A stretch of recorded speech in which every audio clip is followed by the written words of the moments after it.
Vi incoraggio a proseguire su questa strada. Ndashishikariza buri wese gukomeza iyi nzira kugira ngo twese mbisubiremo twese twihatire kuba ubutungane mu madini dusengeramo maze bitwegereza Imana ari nako bidufasha kubaka sosiyete ifunguye ishingiye ku bwubahane n'ubwuzuzanye ifite ubushobozi bwo kurwanyiriza kure ubuhezanguni n'ubwikanyizi. Inkuru yacu reka tuyihera aha. Turi mu gitondo cyo kuwa kane w'itariki 17 z'ukwezi kwa 12 mu mwaka w'1936 bwakeye neza i Buenos Aires mu mujyi witiriwe amafu ukaba umurwa mukuru w'igihugu cya Messi, Argentine. Turi mu rugo rw'abajene Marie barundumuriye ubuzima bwabo mu idini, umusore urushinze vuba rwose Mario José Bergoglio ndetse n'umukobwa w'uburanga buhebuje bw'akataraboneka Regina Maria Sivori ariko ukuriwe cyane.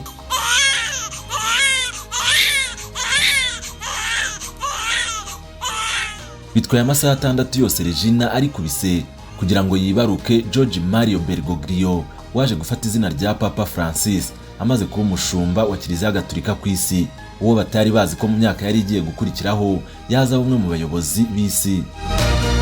Byatwaye imyaka 62 gusa kugira ngo nibura babaye musenyeri w'umujyi wa Buenos Aires. Your quiet and devoted walk not only contributes to the betterment of the unity. Reka tuvuge gato ku mutekano we. Ndavuga Papa Francis, umuyobozi wa Kiliziya Gatolika. Si kenshi uzamubona yagize uruzinduko kubera impamvu nyinshi zikomeye zirimo ingengo y'imari nini cyane igendera ku mutekano we uruko agerageje gusura ahantu. Abasore bangana n'ibimasa Swiss Guard. Ifunguro ryabo rya mu gitondo ni imyitozo, irya saa sita naryo rikaba imyitozo, yewe n'irya nimugoroba rikaba imyitozo karahabutaka. Bakurwa mu bigo bakambikwa neza, bagahabwa intwaro maze bakamuherekeza igihe agiriye uruzinduko ahariho hose mu isi. Umutekano wa Papa ni ikintu cyitaweho cyane kuva mu myaka y'1500. Abapapa nka Stefano wa gatandatu, Leo wa gatanu ndetse na Benedict wa gatandatu bishwe banizwe. John wa munani we yishwe hakoreshejwe uburozi, maze John wa 12 we yicwa hifashishijwe umusego bafubitse amazuru kugeza ananiwe guhumeka. Izo mfu zose z'abapapa bapfuye bishwe zasunikiye Kiliziya Gatolika gufata ingamba zihambaye. Umutekano w'abapapa bituma hagabanya ingendo Papa akora, ariko cyane cyane mu duce tutarimo umutekano. Nubwo bimeze bityo ariko vuba Papa Francis aherutse kugira uruzinduko mu majyepfo y'uburasirazuba bwa Azia.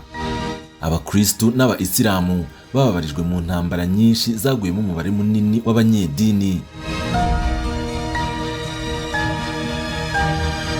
Ibise bisobanuye iki kuba Papa aherutse gusura umwe mu misigiti minini ku isi? Mu by'ukuri ntabwo byakabaye bimutera. Nge nitwa King Saint. Reka tuganire ku ruzinduko rwa Papa Francis mu bihugu bya Azia, by'umwihariko Indonesia.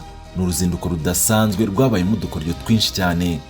Kora subscribe hano kuri Monberge TV kugira ngo tujye tubana mu biganiro byacu bya buri munsi. Ngwaye ikaze. Indonesia ni igihugu kiri mu majyepfo ashyira uburasirazuba bwa Azia na Oceania hagati y'inyanja y'Abahinde n'iya Pacific. Ni igihugu kandi kibirwa nk'uko kigizwe n'ibirwa birenga 17,000 bituwe na miliyoni 275 zirenga z'abaturage. Ubushakashatsi bwo mu mwaka w'2022 bwakozwe na Minisiteri ya Indonesia ifite amadini mu nshingano, Ministry of Religious Affairs, bwagaragaje ko miliyoni 242 z'abaturage b'iki gihugu ari aba-Islam, ni ukuvuga 87%. Abakristo bo bakaba 11%, bangana na miliyoni 29 gusa. Andi madini asigaye arimo Abahindu, Ababudiste n'Abaconfucian basangira 2% gasigaye.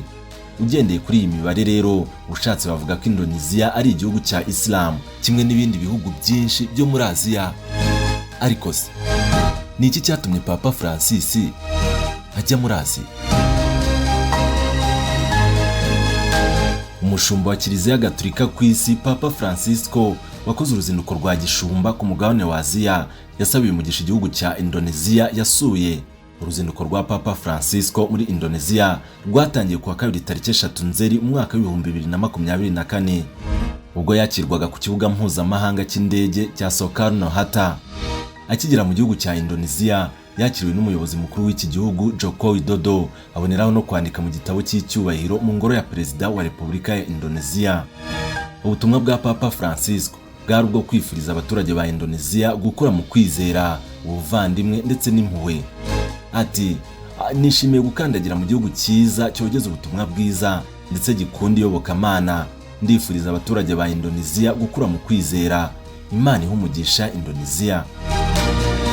Nyuma yo kwakirwa n'umukuru w'igihugu, Papa Francisco yakomeje gukora ingendo zitandukanye muri iki gihugu, ndetse ku munsi wakurikiye wa gatatu yagiranye inama n'abihaye Imana, abiyeguriye Imana n'abandi bafite aho bahuriye n'iyogezabutumwa muri Indonesia. Muri iyi nama rero, Papa Francisco yasabye abepiskopi bose kurangwa n'ubushake bwo kwamamaza inkuru nziza nk'uko bisanzwe. Musenyeri Antonius Subianto Benjamin, perezida w'inama y'abepiskopi muri Indonesia, nawe ashimira Papa Francis kuko ayoborana urukundo nk'umushumba mwiza. None se kuki Papa Francisco yasuye Indonesia? Umushakashatsi mu bijyanye n'iyobokamana Jonathan Tan agaragaza ko Papa Francisco yifuje gusura iki gihugu cya Indonesia mu rwego rwo guhuza abakristu n'abasengera mu idini ya Islam, kuko mu myaka yatambutse aya madini yombi atigeze yoroherana. Yaragize ati, ntekereza ko Papa yifuza guhuza aya madini yombi mu rwego rwo kunga ubumwe, hirindwa ihangana rishobora guteza ibibazo hagati yabo. Kugeza ubu muri Indonesia 87% bangana na miliyoni 242 basengera mu idini rya Islam, mu gihe 3% ari abakristu ba Kiliziya Gatolika. Ikindi mu byari byitezwe kuri uruzinduko rwa Papa Francisco harimo no kurebera hamwe imiterere y'ihindagurika ry'ikirere no gushaka igisubizo gihamye cyo kurwanya ihindagurika ry'ikirere ridasanzwe, kuko rikunze guteza ibibazo muri iki gihugu cyane ko gifite imiturire itari myiza. Papa Francisco yanasuye umusigiti mukuru wo mu murwa mukuru wa Indonesia, ndetse yanatuye igitambo cya misa cyitabiriwe n'abasaga 70,000. Uretse Indonesia, byari binateganyijwe ko Papa Francisco azahita ajya gusura muri Papua New Guinea, Timor Leste na Singapore, aho yari kuzitabira ibikorwa bisaga 40 muri uru rugendo rwari ruteganyijwe mu mwaka w'2020, ariko rukimurwa kubera icyorezo cya COVID-19. Uru rugendo rwari kuzamara iminsi 12, nirwo rwa mbere rwari gukorwa n'umupapa ufite imyaka iri hejuru ya 85, ndetse rukaba ari narwo rurerure Papa yari kuzamara hanze ya Vatican.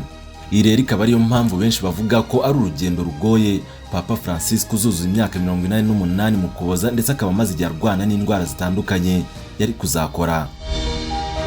Hari impungenge z'uko gahunda y'ibikorwa biremereye nk'iyi ishobora kugira ingaruka ku buzima bwe, ari nayo mpamvu muri uru rugendo yagombaga kuba ari kumwe n'inzobere mu by'ubuvuzi hamwe n'abaforomo 2 bo kumwitaho. Mu mateka y'isi nta papa wigeze akora urugendo mpuzamahanga afite ikigero nk'iki cy'imyaka, kuko abanjirije Papa Benedict wa 16 yeguye afite imyaka 85, mu gihe Papa Yohani Paulo wa 2 yakoze urugendo rwo hanze y'igihugu bwa nyuma afite imyaka 84, umwaka wabanjirije kwitaba Imana kwe. None se kuki Papa Francisco yahisemo gusura ibihugu byo ku mugabane wa Azia? Kuva yatorerwa kuyobora Kiliziya Gatolika ku isi muri 2013, Papa Francisco yashishikarije Kiliziya Gatolika kwegera n'abari kure by'umwihariko aho abakristo ba Kiliziya Gatolika bakiri bake cyane. Ibi rero abasesenguzi babishingiraho bavuga ko izi ngendo zo muri Azia zijyanye n'ingamba. Mu myaka 10 ishize, Papa Francisco yongereye ibikorwa bye muri Azia y'Iburasirazuba, akarere karimo gukura cyane kuko mu mwaka umwe nyuma y'itorwa rye yakoze ingendo 3 ndende ku mugabane wa Azia, muri Korea y'Epfo, Sri Lanka, Philippines n'Ubuyapani. Muri icyo gihe kandi Ubuyapani bwari bufite abakristo Gatolika bagera kuri 0.5% by'abaturage b'Ubuyapani nyine. Naho ibindi bihugu bya Azia Papa Francisco yasuye ni Bangladesh na Mongolia, Myanmar na Thailand. Ibindi utaruzi kuri Papa Francisco nuko kera kiri muto yabaye yacunga umutekano abazwi nk'ababouncer, mbere yuko abukora amasuku mu gihe cyo gushakisha ubuzima nk'abandi basore bose, mbere yuko ajya kwiga ibijyanye n'ubutabire chemistry. Kwiga ubutabire rero byamuhesheje ikiraka cyo gukora mu bijyanye no gutunganya ibiribwa food science nk'umutekinisiye muri imwe muri laboratoire ziri Buenos Aires. Papa Francis yize amashuri abanza mu ishuri ry'abasereziyani ba Don Bosco i Buenos Aires, mu yisumbuye yiga mu ishuri ry'ubumenyi ngiro, naho muri kaminuza yiga mu ishami ry'ikoranabuhanga mu butabire chemical technology. Nyuma yaho rero yakoze imyaka mike mu bijyanye n'ibyo yize muri laboratoire y'uruganda rwatunganyaga amafunguro Hiketia Bachmann Laboratory, maze mu mwaka w'1969 nibwo Bergoglio yahawe ubusaseridoti mu mwaka w'1973 n'1979 agirwa umuyobozi ushinzwe kureberera abakristu bo mu ntara zose za Argentine, aza kugirwa Archbishop wa Buenos Aires mu mwaka w'1998. Nyuma y'imyaka 3 gusa, ni ukuvuga mu mwaka w'2001, Jorge Mario Bergoglio yagizwe umukaridinari na Papa Yohani Paulo wa II. Karidinari George watorewe kuba papa i Vatikani yari ashinzwe imihango mitagatifu n'itangwa ry'amasakaramentu no gutanga ubutumwa bw'abapadiri, akaba yari yaranahagarariye komisiyo ya Vatikani muri Amerika y'Epfo. Nyuma y'iyegura rya Papa Benedicto wa 16 kwa 28 Gashyantare mu mwaka w'2013, Bergoglio yatorewe kumusimbura ku itariki 16 Werurwe muri uwo mwaka, afata izina rya Francis mu rwego rwo guha icyubahiro Mutagatifu Francis wa Assisi.